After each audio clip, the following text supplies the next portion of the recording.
بسم اللہ الرحمن الرحیم۔ گھر میں دینداری کا قیام، میاں بیوی کا مشترکہ ذمہ داری۔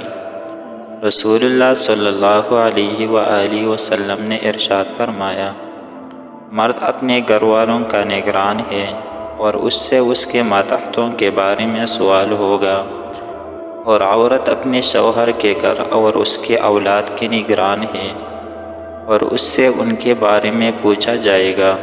مرد سے سوال ہوگا کہ تم نے بیوی بچوں کے شرعی حقوق ادا کیے یا نہیں، انہیں ضرورت کے مطابق خرچہ دیا یا نہیں، اسلامی تعلیم و تربیت کا فریضہ سر انجام دیا یا نہیں۔